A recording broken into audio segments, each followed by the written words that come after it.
My brother had an imaginary friend when he was in preschool, the kindergarten age. Oh my gosh, was it creepy and funny. It all started when we moved from one of Mexico's biggest cities, Guadalajara, to a very rural area of the state, lots of hills and springs of water, little rivers and nature. It was beautiful. However, as more people moved to the area and started to build homes around the springs, there was a lot of flooding when it was rain season. Like randomly, my brother would cry in distress. Tonito's clothing fell off.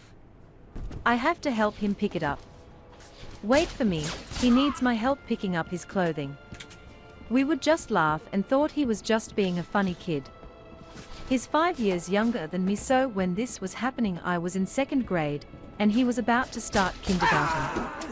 I remember this other time, when the 2nd floor to our home was being built and the construction workers, who obviously were family LOL, used the restroom to get changed out of their work clothing, and my brother used a broomstick to lock the restroom door. LOL, imagine a kindergarten locking 2 adult men in the restroom, because Tonito didn't like them.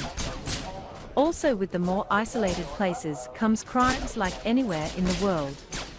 A lot of times if people got killed or drowned at the streams of water downhill, arroyitos in Spanish, no one would find out, because it would drag everything. Sometimes people would say all the way out to a place they called Cola de Caballo, Jose's Tail. It's the state of Jalisco. Well, that's just so you have some background on the story of this imaginary friend. Gained the lead. His name was Tonito, or Little Tony if you were to translate it. Tonito would suddenly drop or lose all of his clothing while on our walk to school or church, or the market, and we would have to stop and help my brother pick up all of Tonito's clothing. Another thing that used to get my brother in trouble with our mother was that he would pee in her lime tree, because Tonito was jealous he couldn't eat cucumber with lime juice anymore. So he killed our lime tree with pee. I don't remember much, but my mother says that one night my brother was crying in his bed, and when she went to check on him he told her Tonito's story of how he died and became a ghost. Supposedly Tonitos told my brother that he got lost on his way to school, so bad guy invited him inside his house, then forced him to take all his clothes off. Described what seemed like rape, and then shooting him in the head. To finally leave his body downhill on the stream of water to be dragged God knows where.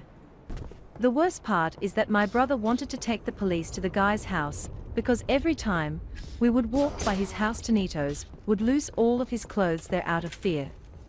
I remember it being a white house where it was said the guy sold drugs. But who knows, I was in 2nd grade, we left to live in the US when I was 6th grade, so all those years in between are mostly grey areas. My brother eventually stopped seeing Tonito, but I don't know what my mother did to make him go away. We are Catholic, so I'm sure she brought a priest to bless the house, or something like that. I remember it was a year or 2 thing, no more than that. My brother says he doesn't remember any of it. And that's it, that the story of Tonito.